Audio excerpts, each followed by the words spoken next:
Hello everyone, hope you are doing very well. I am your host Gagan Rana and welcome to Fun Kids India presents Principals Talk Show. Yes, our Principals Talk Show episode number 3. And everyone, today on this episode, we are here with 3 really successful and amazing principals with us. Dr. Jyoti Dahiya from DAV Senior Secondary School, Faridabad, Dr. Rupali Dhamdere from Trinity International School, Pune, and Mrs. Vishakha from Beacon High School, Pune. And last but not the least, we also have Mr. Gagan Rana, the founder of Fun Kids India. So everyone, a very, very warm welcome to all of you. And as you all know that the topic of discussion for today's episode is how can parents support their kids post-COVID? But before we address this question, I actually would like to ask our respected principals who are today available on the panel. So welcome once again to all the 3 principals. It's such a pleasure having you on the show. So now we will begin with my very first question. Before we talk about this, the answer that how can we support our kids post-COVID. Before that, I actually would like to ask you that principals, according to you, is COVID really over? Let's start with you, Dr. Jyoti. Very good evening, everyone. And thank you so much, Rajni and Gagan, for having all of us here. I'm quite delighted that we are here to talk about something which is very relevant. Though it is said that COVID has gone, no, it hasn't. COVID is still dancing amongst us. The only difference is that the kind of havoc it played last year during the summer times, at least we are able to manage ourselves these summers, So it is very much there because there is no vaccine available which can permanently eradicate this problem.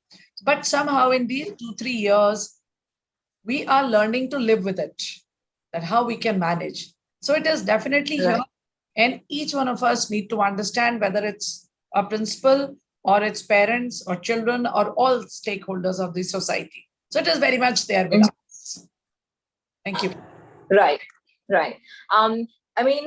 Yes, definitely, Principal Jyoti, we can look at it, in this way. But if I come to Principal Vishakha, so Principal Vishakha, what are your thoughts on the topic on the question that is COVID really over? What would you like to say?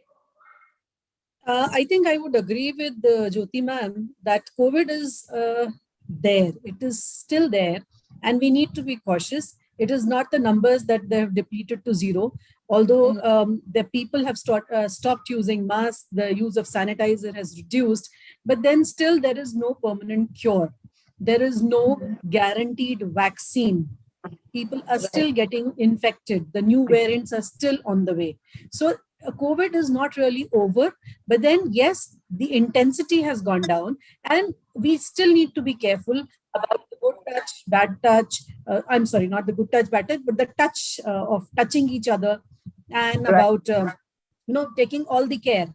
So the care has to be there, the distancing has to be there, and about the, precautions, because children are still not vaccinated, especially the, junior ones. Yes, definitely. I think this is a major concern for, this COVID era, basically. So, I think all the age people, more until 15 or 18, the kids have been vaccinated, but below that, they have not been. So, which is a major concern for, I think, especially the parents and of course the teachers and principals of schools. So, absolutely. Rajni, one more thing is that although we are vaccinated, we do not know how, the efficacy of the vaccine. How efficient is the vaccine? What is the kind of, prevention it is giving us? Because even after the vaccine, people are getting infected. Right. And also, even after getting 2 doses of vaccine, the government is still asking for the older people to go get the booster dose. So I think that is the major area of concern. So that's a very valid point you mentioned, Principal Vishakha. Now, Principal Rupali, if I come to you, what are your views and thoughts on this question that, according to you, is COVID really over? COVID I won't say like I agree to my fellow panelists here, and that yes, it is not over. But I think what we need to do is we need to understand whether it's over here or no, Okay. because the fear and the uncertainty that it has created emotionally and mentally, that has hampered us more than anything else. Yes, there was a lot of loss of life, and yes, we most of us lost our near and dear ones, and I completely agree to that. But I think today what we need to do is, yes, along with precautions and everything, we need to understand that whether we are stronger here and whether we have actually pushed it out from here. Right, right. I mean, people can have different perspectives on this topic, and that is, one way to look at it. Principal Vishakha, as you mentioned, Principal Rupali, as you mentioned. So I think somewhere it also has to do with the kind of, like you said, we have that thoughts of uncertainty and that fear inside us, which is actually hampering day-to-day lives. And basically, we are thinking that we ourselves are questioning that, is it really over? Sometimes we think that, yeah, it is. But then sometimes we think when the fear comes in, and when the fear kicks in, so we think, no, I think it's still not over. We still have to be really careful. So we also have a very important person, Mr. Gagan Rana, the founder of FunKidsIndia. So I would again like to welcome him. Welcome again, sir, to this episode 3 of Principals Talk Show.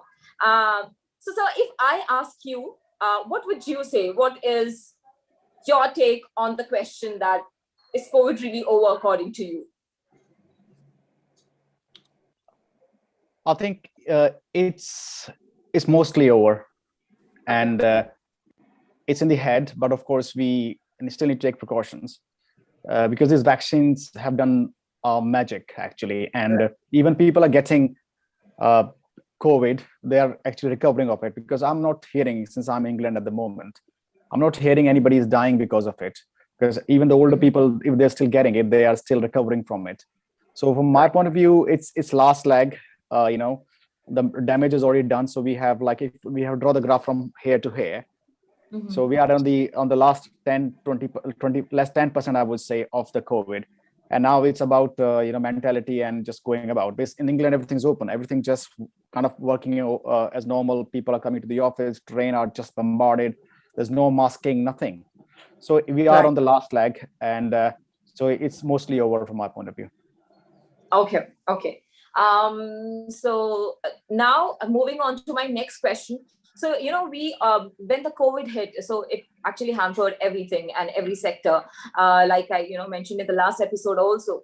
So if I ask you, Dr. Jyoti, so my question to you is, when the COVID hit, so it, like I said, that it hampered all the sectors and everyone, the younger people, older people, but it also hampered the parents, especially.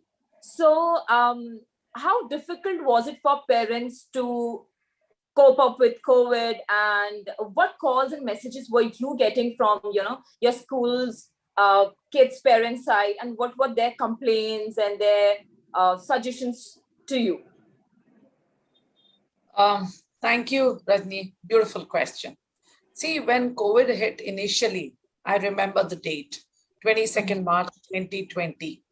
Right. Nobody had anticipated at that time that it's going to take so long. People were of the opinion that it is just matter of couple of months and life will be normal. So everyone was busy those 2 months, because there was May, June, summer vacation time. April was the time when session used to begin normally. So people were having, that kind of thought process in their mind, that why not to enjoy this moment, having those, variety of food being cooked at home, and everything was being uploaded on the Facebook. Right. How the families are getting into a variety of cooking and all that. But slowly what happened, then from offline mode, when we went on to online, and there were so many parents, by forcefully, they were like, they had to be at home, because offices also went online. So what happened? There they realized that it's not that easy. Where in one room, and most of the families are not having those palatial houses. They are not having multiple rooms. So father is also working in one corner, child is also attending in another corner, and Right. mother also has to do all the cooking nearby in the kitchen. So there was a lot of turmoil. Many of the parents lost their jobs also. So the True. parent was not only experiencing the psychological hit experienced by the child, because the child is not going home, school, because the child forgot the basic etiquettes to sit, to Right. write, to learn. Everything had gone off. Mhm. Most of the time, the teachers were saying, unmute yourself. The child is nowhere to be heard. Unmute, please go live. Let me see you on, video. The child was not there. So what was happening initially, nobody was taking things in a right stride. But when Right. there was job losses, the parent was badly hit financially. The child's education is of prime importance. You Mhm. need funds for it. You Mhm. need mobile, you need laptop, because that was became the main source of connectivity, and it became the digital school. So Right. whatever was being conveyed, it was through the digital media. So what happened? The parent themselves were under a lot of stress for themselves. Mhm.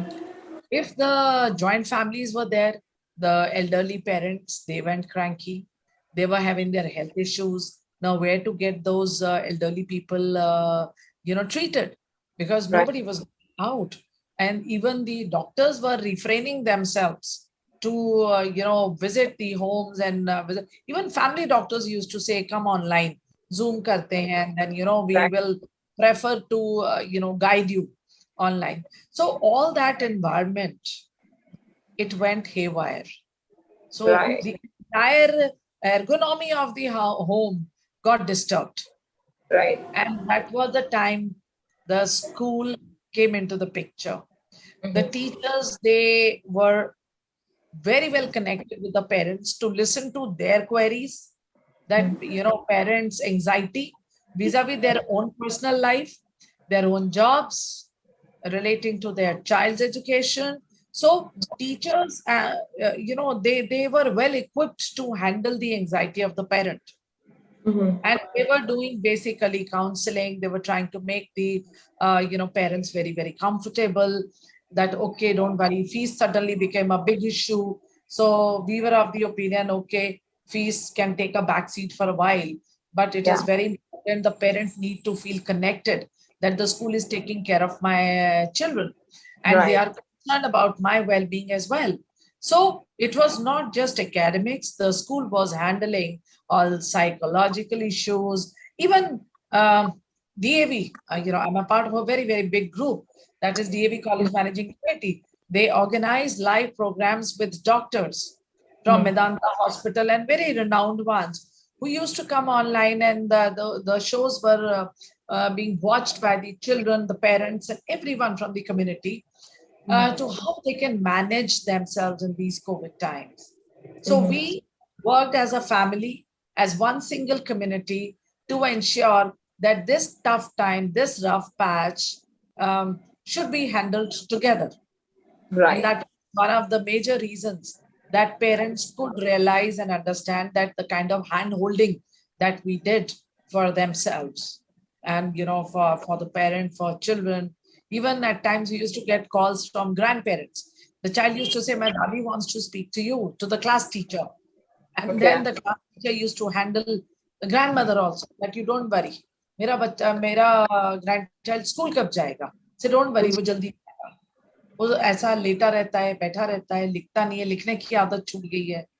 So Right. what we did, we started asking parents to deliver the notebooks at the school gate. Then we used Mhm. to keep them in one room for one day, to sanitize it. And then the Mhm. next teachers used to come at different timing and pick their notebooks and go back home. They used to Mhm. do the correction, then bring the notebooks back to school. And the next day, again, keeping whatever day, how many number of days they used to take for correction, and sending these notebooks at the school. After Right. one day, again, sanitization, we used to request the parents to come and collect it. So whatever best we could do, we did that. And it is not about my school. I think every school did their best to make Absolutely. parents understand that we are one community, we are one big family. Thank you.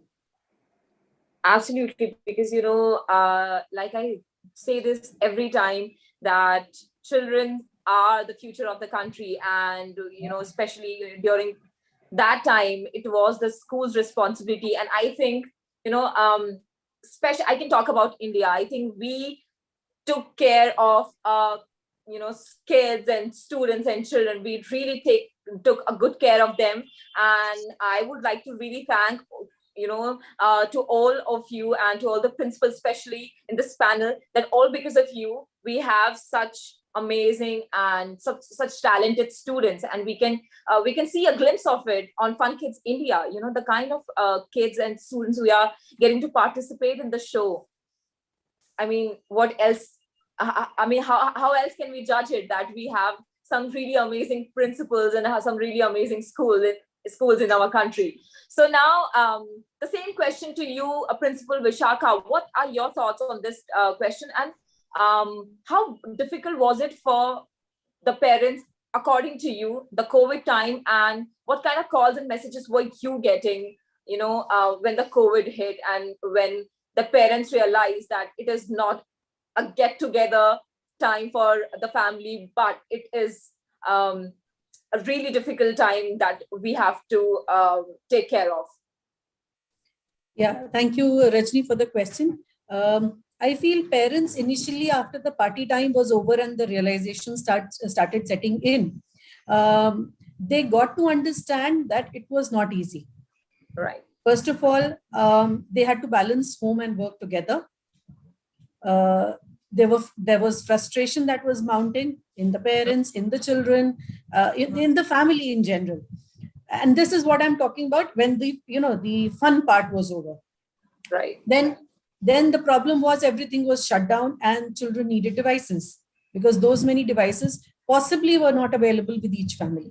Also, at the same time, there was work pressure, because parents were working from home, children had school from home, children had to do their tasks, the parents had to do their tasks, balance home and work simultaneously. Mm-hmm. So this was, the frustration, the pressure, the tension, all was mounting. And then some people had moved to their native places. Some people had really gone back to villages.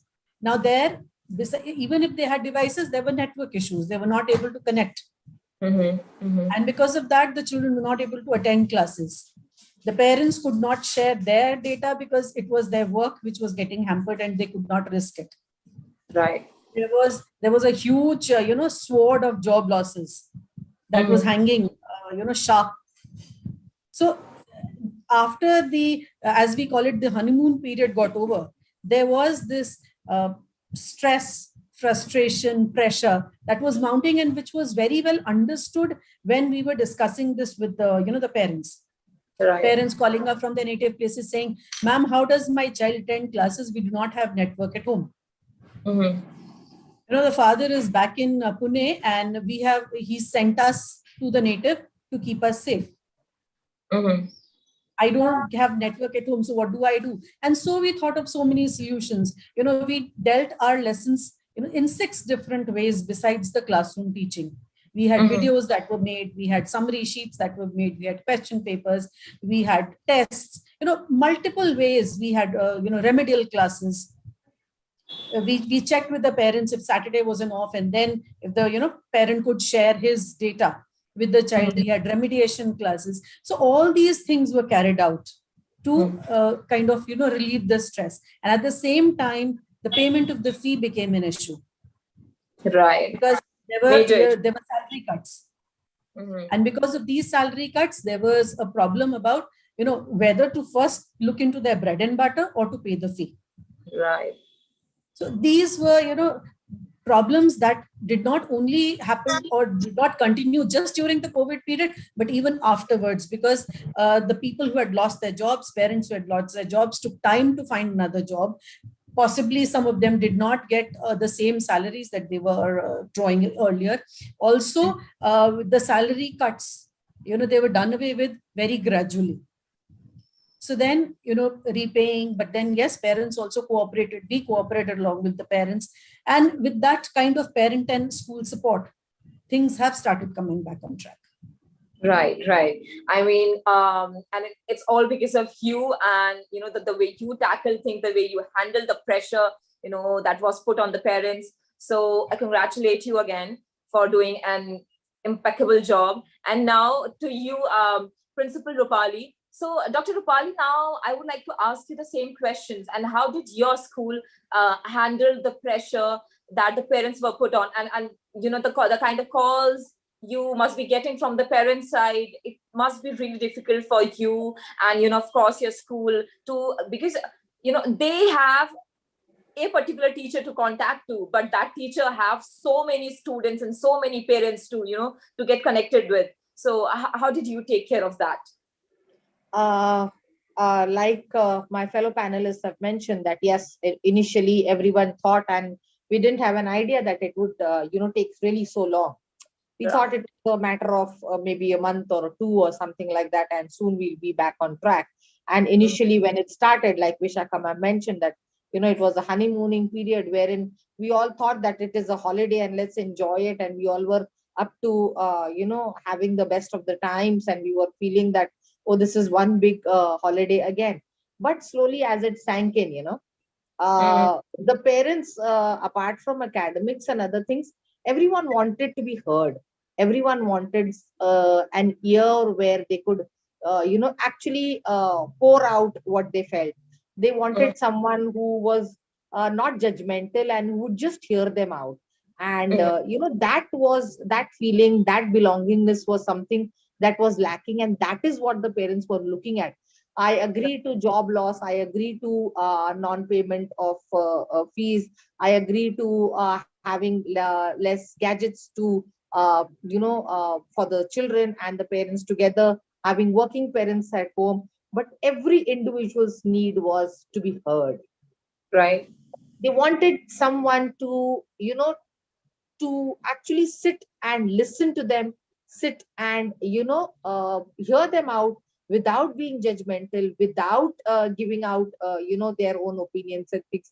They always wanted that one ear where, they could come out and they could pour. So that support, I think, and schools across during that time were actually centers where they were standing as pillars to hear out their parents and teachers equally. Teachers Right. also being human beings, because so much pouring onto the teachers also needed an ear where they could pour out things. Right. So Right. it was basically more than, yes, all this. It was someone always looking for an emotional pillar, for an emotional ear who could hear them out, who could be there for them, who could at least say that, okay, fine, no problem, we are there with you. Yeah. They were ready to overcome the financial loss. They were ready to adjust with the gadgets. They were ready to do the other things. But there was nothing that could, where they could overcome this emotional, loss and emotional feeling, or the thing where they could share things. So that, I think, was important. And every school, I'm sure, has reached out to their parents and to their teachers in different ways and means, through podcasts, through shows, through Zoom meetings, through even maybe meeting the parents one-on-one, even through the pandemic time, though it was maintaining all the protocol and things like that. But yes, there is someone, and I can go and share my bit out. So I think an ear, a patient ear, and a non-judgmental attitude is what they were looking for. And I'm sure we all have tried to do our best to provide that to our parents. Absolutely. Yes, you did, which is why, the parents and also the kids are in such a good state right now. And, even, we still have the fear that COVID may come again, it may hit again, we might get the third wave, but we are so relaxed right now. We don't have that pressure that we had in the first wave and the second wave. It's all because of, the schools and the teachers and you, principals. It's only because you actually handled it in such an amazing way that the parents and the kids are not at all tensed about the future or the third wave. Now, Dr. Jyoti, I would again like to come to you, and I would like to ask you that, the topic of discussion today, that how can parents support their children now that COVID is over, or at least we believe so? Thank you for the question, Rajni. Nobody can deny from the fact that a child's education is not only the responsibility of the school or the teacher, but it is basically a responsibility of the community. Community in the sense, all these stakeholders. Say, for example, I'm a student, so who all are responsible for my grooming post-COVID? My parents, my family, right? My teachers, my school, my peer group, my elders, and my juniors. So there is basically an envelope around us for every student. So here, majority of the parents have experienced their job loss and salary cuts. Vishakha ma'am was absolutely right in that. So it was not easy for the parents to support their child post-COVID because they themselves are going through a hell. Right. So much of uncertainty, so much of imbalance, and so much to do, so much to plan, that how we would come back on the same track. Because children might not be aware of what kind of stress the parents are having. If a child in a senior class might be having that idea, but especially the junior children, definitely they don't have any idea. So here it has been a very, very difficult task on the part of the parent to provide that required support to their own children, vis-a-vis education, vis-a-vis personality development, vis-a-vis confidence, how to handle yourself. Right. Very, very big thing. How to manage yourself, how to handle yourself. So during these COVID times, a child, like when our children started coming to school, so I usually welcome my students at the main entrance. So I used to see that senior children were still wearing masks, but small children used to be so irritated, they were carrying their mask in their hands. So I used to tell them, why don't you put it here? The mask is for this way. They said, no, this is very irritating. Mama tells me, but I don't like it. And you also don't tell me to wear it. Then you have to, handle, the parent is coming to drop the child and then say, hamari sunta nahi hai, kehna nahi manta. Okay, nahi, koi baat nahi, you and me will together work on it.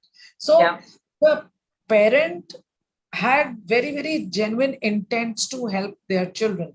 Majority of them have been able to first manage themselves and then children. One very interesting example I would like to quote here, that during COVID time, a couple of my students, they took out their pocket money, whatever they're saving, piggy bank, that's what we call. So from the piggy bank, they took out that money, they purchased masks, some dry ration, and went along with their father to distribute it to those labor class who were not going anywhere, who didn't have anything to eat. So they went there also. That was the kind of support the parent provided to instill that confidence that, so what if it is COVID? Still, when there are doctors, there are healthcare persons, there are police officials, they are moving out to help others. Why can't we? So need not to go out of the way, but yes, to whatever best level we can help the society to recover from this problem, let us do. So when the children were involved in this kind of act, the children, they regained their confidence. That is okay. And when these kind of things were shared on the school platform, so we shared it on our school website, and and telling them, watch yourself on your school website, watch yourself on school's Instagram, and that gave them the confidence. Okay, wow. And it gave parent also confidence that in whichever direction I'm taking my children, it is the right one. So any student who used to do their work on time, submitting into the PDF form and for the correction on the Google Sheets, so the teachers used to send appreciation for the parent, that it's because of you the child is able to manage his studies at home. So we were trying to help the parent to have, their self-esteem high. And then this raised self-esteem helped us to get the right kind of direction for the children. Firstly, the most difficult thing was to stay happy because the environment was so gloomy all the time. TV was not reflecting anything good. News were so depressing. So the first key thing which the parents helped the children to be happy, that we are there as a family, we are there. So it's so nice to be happy. Second thing that was taught was gratitude, that whatever God has given to us, lesser or more, let us be thankful to the Almighty, that we are any time better than millions of people around, the globe, or you can say our own country, because the news was full of exodus and whatnot was happening. So these two things. And third, that don't stop dreaming. That when you don't stop dreaming, the parents hand-holding with their children is amazing.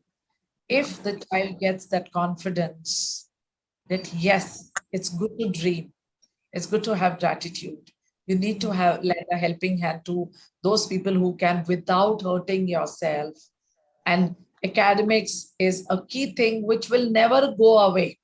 And learning, whether done in the classroom or it is being done on the online mode, digital platform, never goes waste. Knowledge learning is always an amazing experience, and let's do it. Some of these students used to attend their online classes with the parents sitting next to them. And then parents used to appreciate the teacher, that how beautifully the topic has been explained. Now I can help my child to revise it. And the student also used to feel very happy that, ma'am, my dad doesn't know this topic. So is he allowed to attend the class? So at times teacher used to say, please don't come on the screen, but your dad can sit and listen to what I'm teaching, So parents have played a greater role. Only teacher, only school, only principal are nothing. But if the parents come forward, join hands, the world is very, very amazing for the children. So they have done a wonderful job, very, very commendable. And we as educationists, we as educators, I think we convey our sincere gratitude to all of them. Thank you. We do, and we also do that. And, I think COVID was a time when the schools not only educated the kids, but also their parents as well. Oh, yes. So, yes. so yes. yeah, I think we can thank COVID for that, because because before, we were only dedicated towards children's education, but now we are also dedicated towards the parents' education. So that's an amazing step that we... There's always a silver lining. Absolutely. Absolutely. Yeah. And Principal Vishakha, if I come to you, and I would like to ask you this question that, now that we believe that COVID is over, while we are supporting our children, our kids, are there any specific points that we need to have on our list and that we need to still keep checking in while we are supporting our kids? And I think this question can also be like a parenting advice. So do we need to have a list with us that we need to keep in mind always while supporting our children post-COVID? I think yes. It is very important to keep supporting the parents still. We always do that throughout the entire educational career. But at the same time, right now, the children and the parents need greater support, because there is still a lurking fear. There is still a lurking nervousness, which needs to be handled very well. There is uncertainty. So, would the fourth wave strike? Would the schools again go back to the online mode? So what I believe is the most overwhelming key to a child's success is the positive involvement of the entire set of people around, be it the family, be it the school, be it the teachers, the peers, or the society. So then, it is then if the child believes in himself or herself, it is the these surrounding people, that they should believe in themselves first. Right. And then they would be able to take the child forward. Because if I don't believe in myself, how would I transfer that belief into my students? Absolutely. Right? So I just need to first tell the parents of the children that it's okay. I, as an educator, and the students, along with the parents, have to understand that there has been a knowledge loss. That acceptability has to come. When that acceptability comes, then we'll start working towards it. Again, as parents and educators, we'll start working towards it.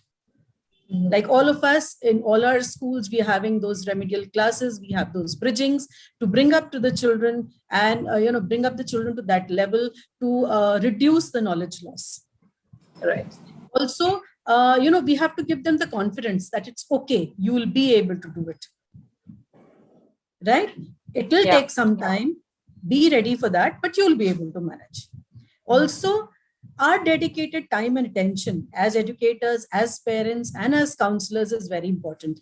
If a child or a parent or a teacher wants to talk to us, we need to give them that dedicated time so that whatever they have in their mind and heart, they can vent it out. Right. Because they are looking for solutions still. And those we need to be those, magicians with that rabbit under our hat, to give them those little tips, those little, tokens, those little insights, which can help them to gain more confidence and move ahead, whether be our teacher, whether be the parents or the children. So we have to be open to discussions. Then also, we need to develop an environment wherein the good hormones, that is oxytocin, needs to be released in the body. And we need to, trigger those moments in the school through little activities, through, moments when the children feel elated that, yes, I could do it. Like, for example, I had the science day and I left it open for the children.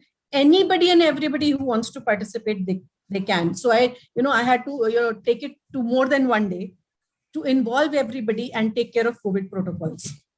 But then the children were so excited, the parents participated so well, the teachers were so happy because everything was taken care of.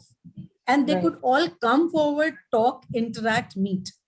Then talking positively about children. There's been a lot of negative vibe. Ye loss ho gaya, wo loss ho gaya. Students are not able to study. Education has gone for a toss. Give them those positive moments. No problems. We'll be able to come over it. That reassurance needs to work. Then they also need a lot of help in studies, and we need to give them that. Just saying yes, we'll help you doesn't work. We have to develop our timetable in such a way that this help is provided to them. Right. We also need to be in touch with the parents and the teachers and the children. So we need to have a lot of these short meetings wherein the teacher is able to communicate, seek parents' help, the parent is able to communicate and seek the teacher's help, so that we work together for that child. As I always say, that bringing up the child is like a triangle where the teacher and the parent is at the base, and we take the child up. We work for the child, taking the child up, working for the betterment of the child. Also, we need to talk a lot about what are the genuine issues, what are the problems, what are the concerns that they're still facing. And also telling them that initially it's okay to fail. You will stumble a few times, but that's okay. The teacher is there, the parent is there, we'll support you, we'll handhold you, and we'll take you forward. And this encouragement will definitely, show, it will take some time for sure, but then yes, it will take us forward. Beautiful. I mean, that's you have beautifully put the answer, and I'm sure all the principals are agreeing in the panel to your points that you mentioned, and also our founder, Mr. Gagan Rana, I think he also is agreeing to what you said, and those are some really great points, how we can help the children, and also not just the children but the parents as well. So thank you so much for that, Principal Vishakha. Now, Principal Rupali, I would like to come to you, and I would like to ask you, before the COVID hit, we were aware of the mental health problems that were going within special, I mean, we were aware, but we were aware of the younger people, the older people actually.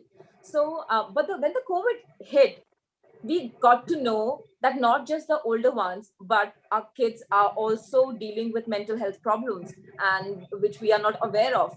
And then slowly and gradually, the parents educated themselves about the matter, and also the teachers and the schools also got to know about it. And now, post COVID, how can we help our kids to better their mental health, and to help them um, basically to have a good mental health? Thank you for the question. Actually, the COVID has helped us to, treasure and value the small things in life. Yeah.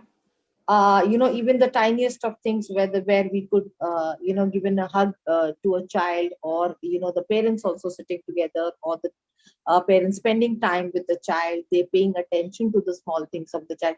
So there, yes, we were staying as a family, we were there together. But what COVID did is we had to stay together 24/7. Mhm. And looking at the scenario around, we actually learn to value the small things that we have, the things that we have with us, the things that are available with us, and how fortunate we are with that. Now, looking at mental health, like you rightly said, that earlier also it was there, and we were aware of the concern, and we were taking care of the same, and we thought that maybe the older children or the older people, needed it more. But Mhm. now we know that even the young ones. What actually happened is, yes, mental concerns were always there, but because children were coming out to school, they were sharing, they were having their friends to be there, they were going out to the playground, there were so many Right. activities that they were involved in, everything came to a standstill. Mhm. So in whatever way the child was venting out, there was nothing that the child was doing apart Right. from maybe staring at the screen for a few hours, looking at the television, or maybe talking to the parent, or sharing, or looking at what the parent is doing or nothing. The child had nothing to vent, nothing at all, zero. What happened? Things started mounting up. And to be fair enough, we haven't taught our children to understand emotions properly. Our children don't understand. Sometimes they start crying even if they're hungry, even if Mhm. they're frustrated, even if they're feeling bad about something. So there is no actual realization of an emotion. What exactly is wrong with me? Right. Children are not able to pinpoint an emotion, which is a very sad state. And we Mhm. kind of have, we all are collectively responsible, I feel. We kind of have ignored that problem. Right. We haven't taught our children difference between anger, frustration, Mhm. right? Mhm. Feeling low. So these are small things. There are fine lines in between, but a child cannot gauge. And Yeah. because the child cannot gauge, the emotions come out in a very different manner. Right. And then they're not able to pinpoint. And when they're not able to pinpoint, it goes to another level. And Right. then because of that, there is a gap of understanding between the parent and the child as well. And Mhm. this is what happens when the child says that the parent does not understand me ever. But actually, and we say that the children today don't respond properly, and we were like this when we were young, and things like that. But today, I think somewhere we have forgotten to impart these tiny things, and to actually explain it to the children that what are these emotions, how they can actually overcome them, and for us also to understand where this is coming from. So sitting with the child, not just talking about how was your day, Mhm. because what we were saying, when we all were in the house, we didn't ask each other how was your day. Why not? Mhm. We are all there. I saw you all day, so how was your day? So it doesn't make a difference. No, even if we are sitting in the same space Right. for 24 hours, your day can be different and my day can be different. Absolutely. because I have gone through different lot of emotions at my class or at my workplace, and you have gone through a lot of different emotions at your class or your workplace or wherever. Mhm. Though we are staying under the same roof, though we belong to the same family, though we are a blood relation, our days are not the same. Right. Why not still ask, how was your day? And we missed out on that.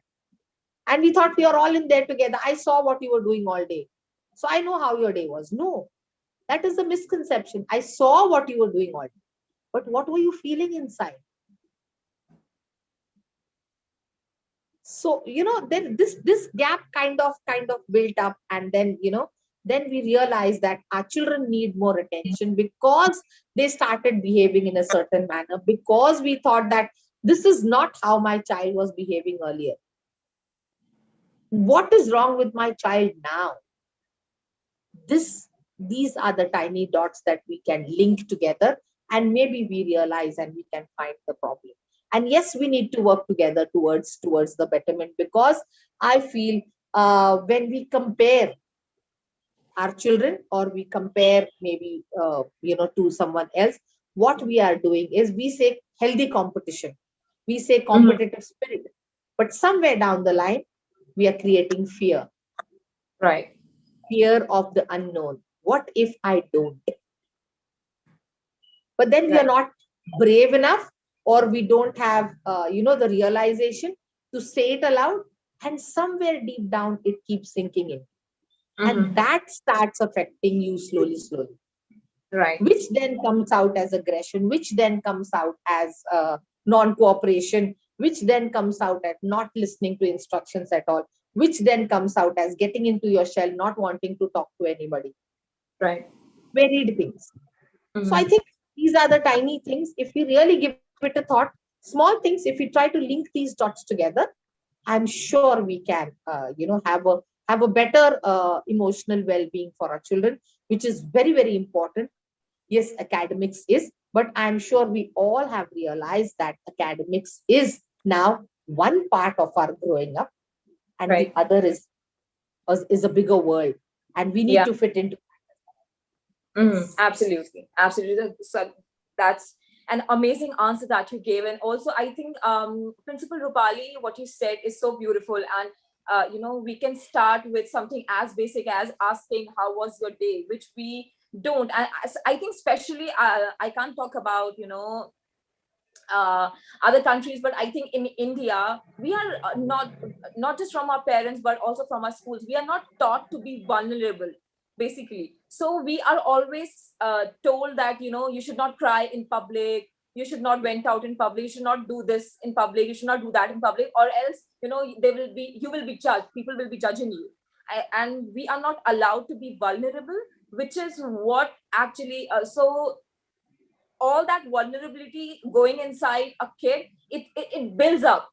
So which is why we have these mental health issues, anxiety, depression, and all these things which we don't even realize that we are having until and unless it takes a bigger form.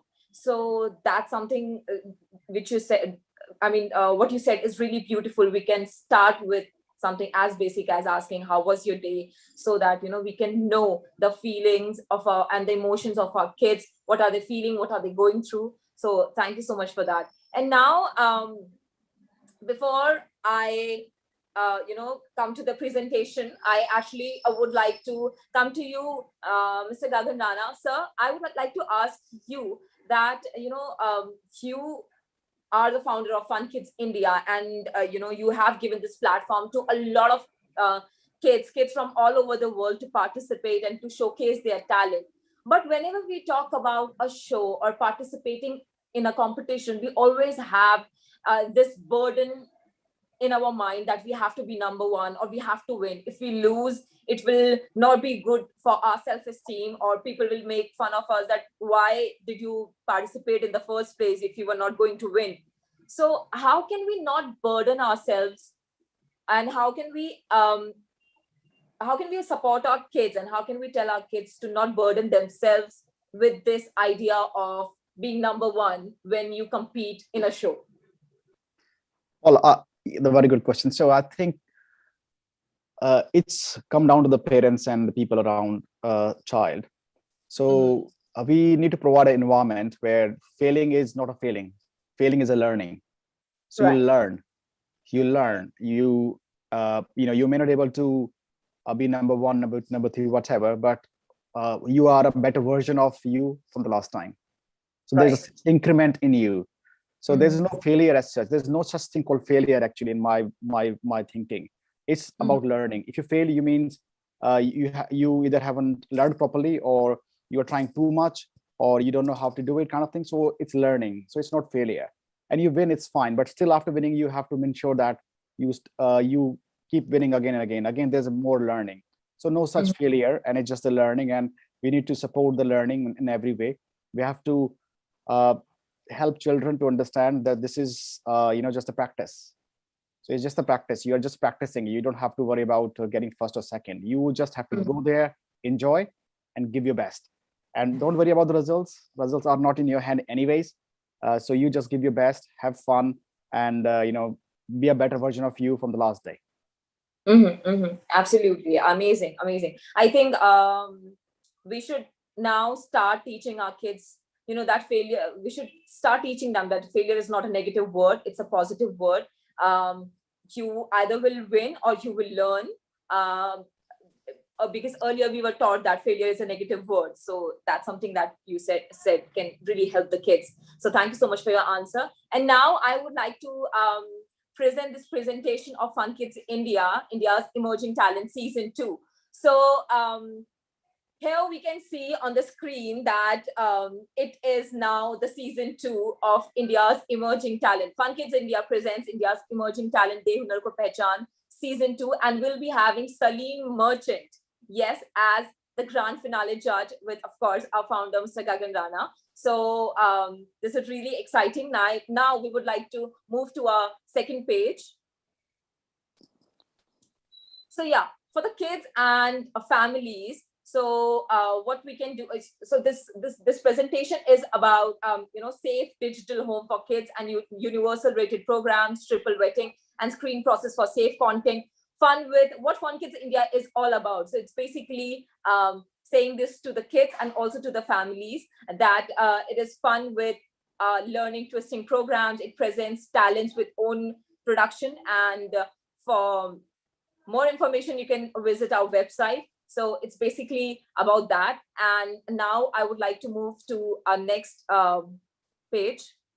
So while we were doing the first season, we also did the road show, as you can see, that a Santa Claus is sitting on the bike, and they went on a road show where kids participated and our whole team went. So it was basically an entertainment and also an infotainment show that we did.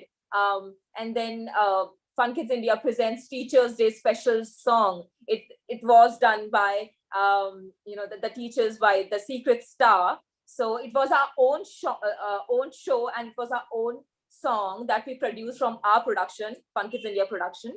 So that's what we did in the season 1. And now I would like to move to the next page. So when we had our first season's grand finale in Delhi, finale judges were Ada Khan.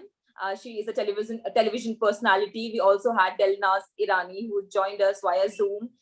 She is, as we all know, a television and also a film personality. And then we also had Soumya Tandon as a judge. So, and these were our sponsors. Yes, Radisson Hotels and Resorts, cJourney, Dobbs Event Operations, and Raja Biscuits and Clear Premium. So these were our sponsors for the first season. Moving on to the next page. So as you can see, the highlights for season 1, where Delnaz was there judging the show, and then Ada Khan was there, and she judged the grand finale of 2020. So we really had a lot of fun. There were a whole crowd of, there was a lot of parents and a lot of kids who were there on the grand finale day. So it was a really amazing show. So now I would like to come to the next page. So now it's time for IET season 2. We are going on with the auditions. We have our audition in Dehradun now in some time, and in few days actually. So now when the auditions will be over, we'll be heading to the grand finale of season 2 as well. And like you can read that it's a big announcement that Salim Merchant is going to be the grand finale judge, and we'll be having 4 categories. First is the best actor, second is the best singer, third is the best dancer, and fourth category will be the fantastic category, where kids can perform any talent. Best actor, they have to act, best singer, they have to sing, best dancer, they have to dance, and in the fantastic category, they can showcase whatever talent they have in the fantastic category. And we can also see the roadmap of auditions. So we are done with few auditions, and few auditions are still left, and Dehradun is coming in few days. So we are really excited about that. So yeah, now, so we are now, like it is saying that we are getting off for season 2, and the details are, so age groups is 3 age group: toddlers, which is 2 to 4 years, then kids 5 to 12 years, and then teens 13 to 19 years. So the winner selection will be, first toddler will be, winner number 1, and the second will be from 5 to 12 years, it will be winner number 2, and from the teens 13 to 19 years, it will be 1 winner. So basically it will have 3 winners from different age groups, and it will be on such a big level at international level. So we are really excited about FunKidsIndia too. And we also, while we were, doing the auditions and doing so much for the second season, we also got free press coverage, free media coverage.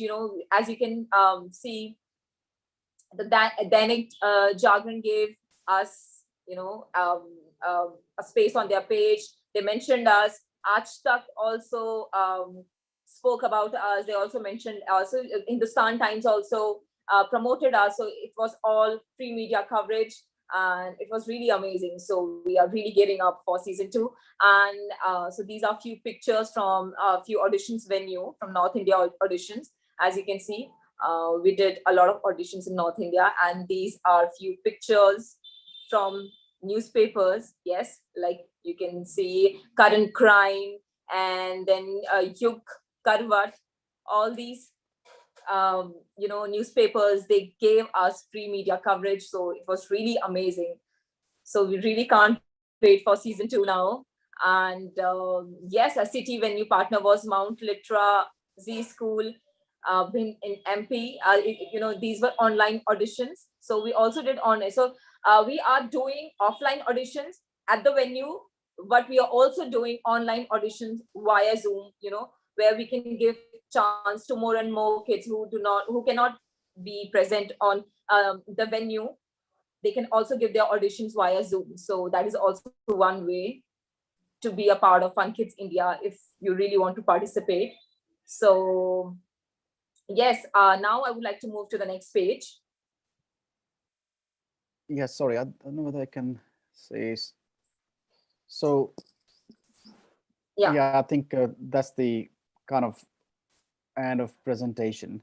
So I want to highlight this one point here, that Mount Litra Z Bhind, they just one school has given 70 plus students for their audition, which is amazing. And now we had a last time, many have given 25, 30, like all DPSG, Ghaziabad, and all that for this audition. So, and even the last time, Seema Negi ma'am from Mumbai, she had said she had 500 children who participated in one of the talent show. So yeah, I think we request any of these principal, all the principal who are here, respective principal who are here on this show or who are listening to us, please encourage your children to participate in this show, because this is a very honest, open, transparent kind of show. And even in the season 1, we covered many principals. Their children do participated in that, and few of them won, and they are again participating. So because they know the judgment is so fair at the international level, so it's going to be very prestigious award for a parent, for a school, for any academy they're practicing, and it's going to be fun. And when the question come back to the parents, like what parents should do. So many of the answers were given by principal A, that they should dream what they want to do. They should dream, and parent need to support them. It doesn't matter what it is, parent need to support them. And third, I mentioned that we have to educate them, whatever, we can, we have to educate them. And so for us, FunKids India is fun learning. So, we are providing this platform, which is India's Emerging Talent, which is in season 2 at the moment. So a child will learn from it, whether it's online, offline. They go through a process of learning. They are not competing at your school level or at your city level or the state level. It's international talent show. Children from America, Sydney, and even London, Dubai, they are participating. So yeah, I encourage all the principal to help your children, to support them, even ask parents to support them in this way, and let the extracurriculum activity and the character building and the socializing will happen during this event. So we request you to suggest this to your parents and let them come on board. And of course, this event is we are charging 1,999, like 2,000 rupees, but if they come via school, it's very discounted, like 75% discount we give sometime. So yeah, it's not a very huge amount, and this amount is because, of course, we don't need everybody to just join in and create necessary trouble. So we need serious people, serious kids to be participating across the world, especially who are Indians, and if they're living abroad, their one parent has to be from India. So yeah, we request principal all of that, and please support your parents and kids post COVID, and IET is one of the platform. Your help is one of the platform, one of the source to help, and they themselves, the family around, the environment is again to support them, because we've been through a tough situation, but end of the day, we came through it. Absolutely. And I think this is one show which can help the kids to boost up their confidence, post COVID. During COVID, the kids really judge themselves whether they'll be good at doing anything, and how they'll be actually coping up with this COVID, and what are they going to do, and how their confidence is going to boost up. So I think this is one show which is absolutely going to boost up their confidence, and it will also help them in pursuing their passion, and to actually know what their passion really is, and it can also help them in their future as well. And having said that, I also would like to mention about, before I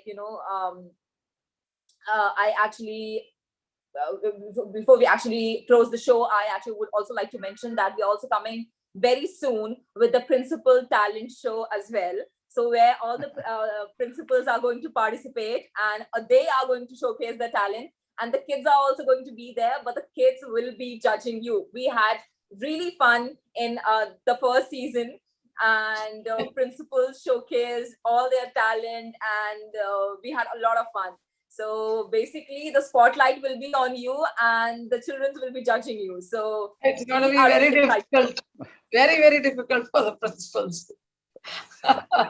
You are going to enjoy, but it's going to be fun. It's going to be, as I say, it's a learning game. It's going to be fun. And last time how we did, like, who are the finalists, they judged actually. So this time we're going to have this when we have the confirmed list of the IIT season top 100, for example. Okay. And so maybe you will judge by IIT season top 100 kids around the country. so people need to start preparing from now. Absolutely, they have to. People are actually already started preparing. Who won in the season 1. Shaka ma'am, you have wonderful voice. Jyoti ma'am, sorry, when did you win? She will win the singing talent. She has a good voice. Yes. Thank you so much. But I don't know where the two of you heard me.